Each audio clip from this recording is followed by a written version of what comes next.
خب باید با اصول صحیح خوردن آشنا باشیم که بتونیم بهترین استفاده رو بکنیم. اون چه مشکلی در مورد سالاد ببینید همراه با غذا به این شکل که مثلا شما یک لقمه غذا بخورید یک لقمه سالاد، این که اشتباهه.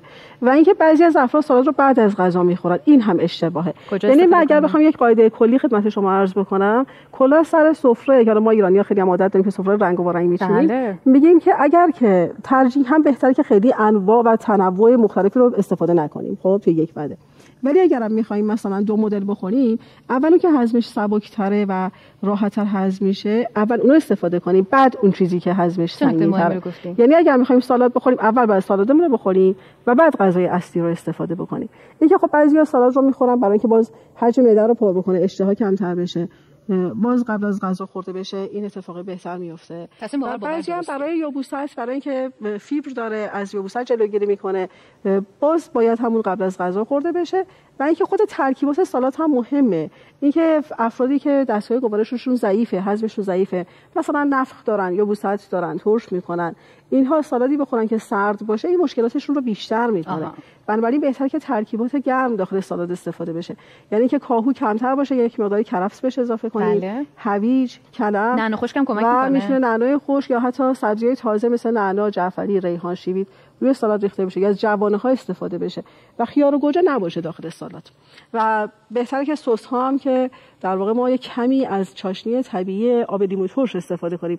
مصرف سس های مایونز، خب اینها هم نمک دارن، هم چربی دارن و میتونن کالری رو زیاد بکنن، خودشون میتونن مشکل ساز باشن دیگه. توصیه نمی‌کنیم دیگه. پس راجع به استفاده از سالاد هم باز ما باید به طبعمون دقت بکنیم دیگه. به طبع دقت بشه، بهتره که سالاد گرم باشه و قبل از غذا استفاده بشه. در واقع بهترین چیزی که ما میتونیم با غذا بخوریم زیتون پرورده و سبزی خوردن هست. اینا چیزایی هستن که بهترین ها هستن برای انتخاب همراه با غذا. حالا میرسیم به بعد از غذا. البته خود غذا خوردن هم خب خیلی نکته ها داره و یه نکته عرض کردم که بهتره که خیلی متنوع نخوریم، به خصوص حالا توی مصرف گوشت ها بهتره که دو مدل گوشت با هم دیگه خورده نشه.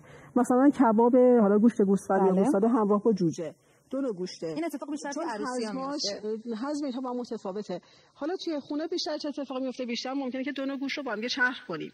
مثلا گوشت شتر همراه با گوساله یا گوسفند همراه با گوساله. بهتره که این انجام نشه. و در واقع چرا این کار رو میکنن؟ یا برای متعادل کردن طبعش این کار رو میکنن که مثلا میگن که گوشت گاو یا گوساله سردتره، بیایم با گوشت شتر همراه کنیم که متعادل بشه که گرمه. اینم کار درسته نیست. یا اینکه به خاطر این کارو میکنن که چربی گوشت رو میخوان کمتر کنن یا از گاو یا گوساله استفاده میکنن که چربی کمتری داشته باشه. ببینید در مورد متعادل کردن طبع نیازی نیست ما بیایم دو مدل گوشت رو با هم مخلوط کنیم که طبع رو متعادل کنیم. با استفاده از سایر افزودنی هایی که به غذا اضافه میشه یه طبع متعادلی رو درش ایجاد کرد.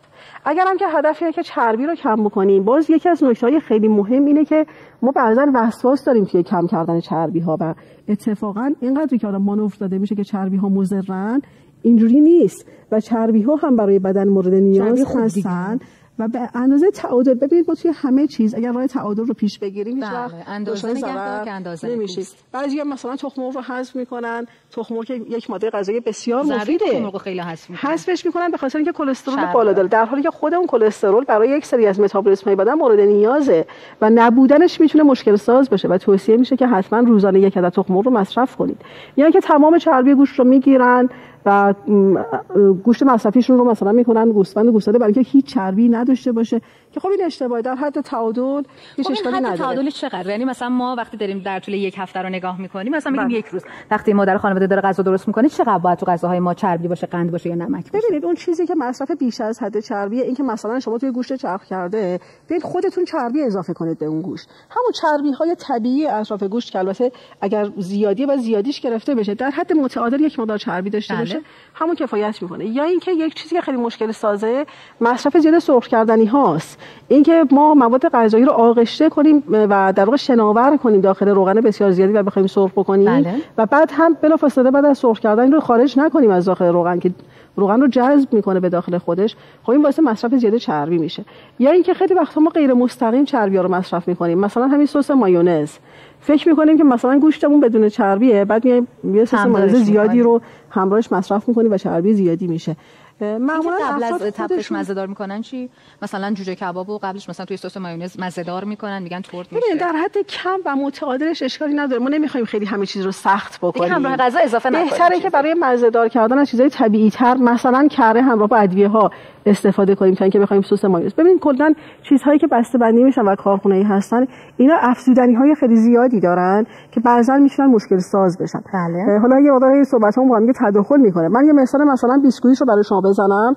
ما همیشه چیپس و پفک رو به عنوان مواد غذایی که خیلی ضرر دارن اینها رو میشناسیم.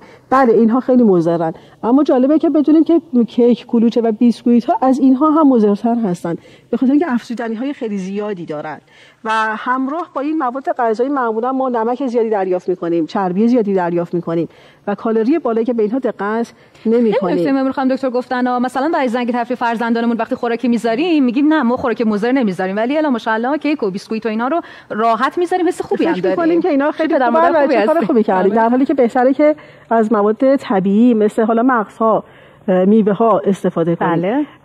حالا گفتم میوه ها باز دوباره توی خود مصرف میوه خب فکر می‌کنیم که میوه طبیعیه خیلی خوبه، هرچی که استفاده بکنیم هرچی بیشتر بهتر، در حالی که باز این هم یه باور اشتباهیه.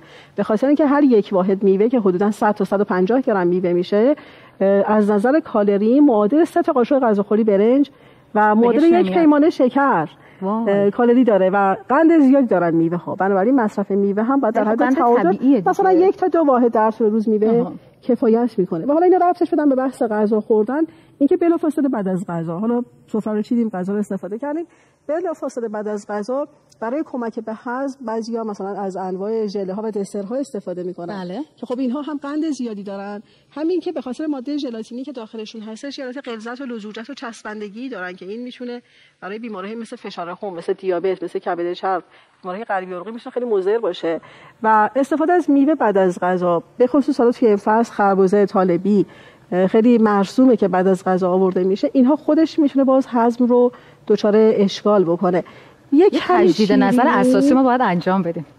یک کمی شیرینی طبیعی و ملایم میتونه به هضم غذا بعد از غذا کمک کنه و خوبه. دکتر گفتید بحث رژیمی رو به میون آوردین، بحث افرادی که دیابت دارن به میون آوردید. این محصولاتی که میگن ما قندمون رژیمیه اینها مضرن یا نه؟ ببینید اینها بعضیاشون خب از قندهای مصنوعی و در واقع شیرین کننده های مصنوعی داخلشون استفاده میشه که خود اینها طبق مقالات میتونه مضر باشه و آسیب رسان باشه و بعضن هم که خب جدیدن خیلی تعریف میشه که استویا داخل اینها هستش برای یک قند طبیعی گیاهیه. ببینید اولا که راجع به اینکه واقعا از استویا استفاده شده یا نشده و تقلبه و به عنوان یک تبلیغ در واقع کاذب و دروغین هستش، حالا یه بحثیه که خیلی وقتا واقعا استویا اینها ندارن یا مثلا استویاشون خیلی کمه و بیشتر قندهای شیرین کننده مصنوعی دیگه‌ای هستن. و نکته بعد که اصلا خود استویا حالا مضر هست یا نه هنوز چیز اثبات شده‌ای نیستش و در واقع اینکه کلا مواد غذایی که تحت عنوان مواد غذایی رژیمی عرضه میشن کلا مورد تایید نیستن و ما بهتره که از مواد طبیعی استفاده کنیم.